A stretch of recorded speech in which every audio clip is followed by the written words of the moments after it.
to'g'rilashdagi amalga oshayotgan sa'y harakatlari hammaga sezilarli darajada o'zi ko'rinyapti. Ishlarimiz pastda tadbirkorlarimiz ancha kredit olib, loyihalar qilib, ish o'rni yaratib, kambag'allikni qisqartirib, hokimimiz aytganidek ancha o'zgarishlar bor, tumandan o'zgarishlar bor. Chetdan kelgan bizga bilinadi. Sizlarga bilmasligi lekin biz kelgan paytda ko'ramiz. Lekin muammo ko'p, masala ko'p. Tadbirkorlik qilaman deganlar ham bor.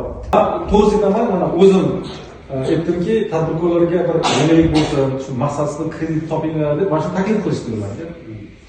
Keyin buni naqdlashtirish men qarshi edim to'g'risi. O'sha paytda mumkin emas, naqd pul bermaydi deganda kerakida shuni kassadan 3% aynan shu kredit uchun.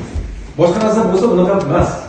Boshqa masalan kartochkaga pul olasiz hech unday foiz yo'q. Faqat shu kredit uchun shunaqa qilingan, 3% qilingan.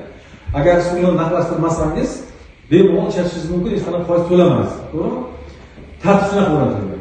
Nizom shunaqa, tasdiqlangan. Buni mana emas, buni endi boshqaruv nimadan o'tgan narsa. Shuning uchun buni bir afzalligi shundaki, birinchidan siz uni 5 milliardgacha, nima qanchagacha? Limit 5 milliard. 5 milliardgacha. Siz nimasi? 5 milliardgacha olyapsiz va maqsadi yo'q.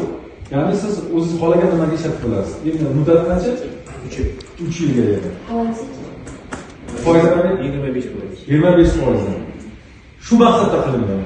Agar siz uni masalan bemalol kartochkadan o'tkazib ishlasangiz nimasi yo'q, muammosi yo'q uni. Boshqa bankdan bersa bo'ladimi pulni? Kartasi olsa boshqa bankdan bersa bo'ladi. Shuning uchun qilingan. Bu maqsad shu. Shuning uchun foizni tushirganmiz demoqchiman. Tushundingizmi? Agar hozir o'sha 3% bo'lmaganda uni foizi yuqoriroq bo'lardi. Tushundingizmi? Farq shunda-da. Shuning uchun bu masalani to'g'ri tushunishlaringizni istayman.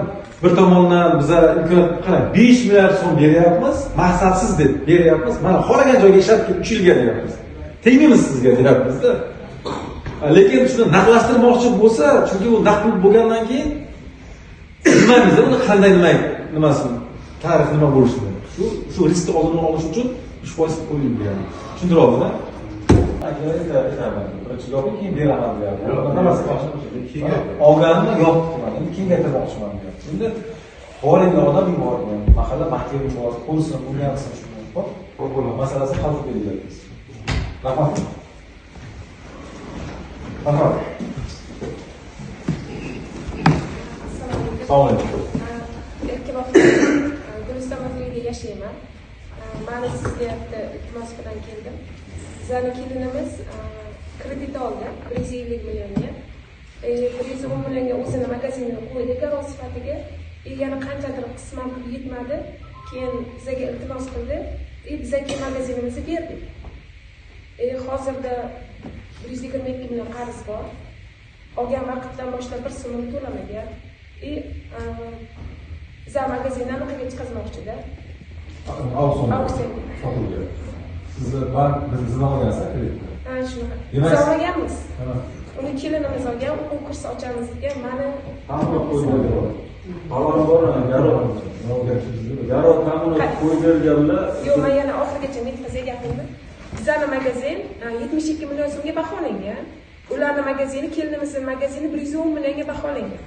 Shunda biz viloyatga bordik, men bu kishi ham bilanlar. Men kelganman, oldiga rosa ko'p.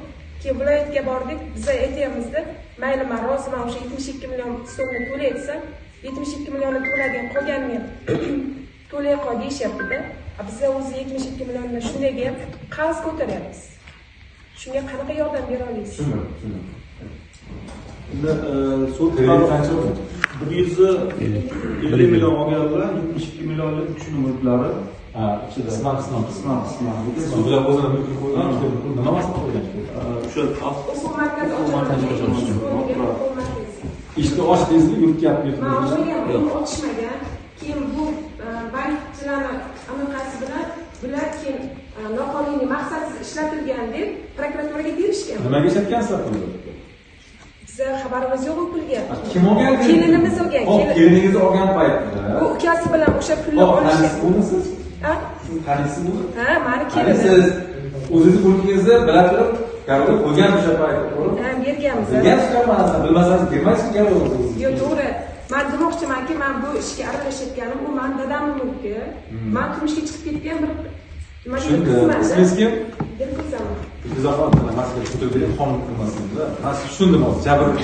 Jabrlanyapsiz-da siz o'rta hozir. Men tushuntirib beraman. Qarang. Banka kelyapsiz, davlat banka kelyapsiz. Xalqning puli bu, 150 million so'm. Banka puli emas. Bu xalqning puli. Xalqning olib sizga berilyapti-da.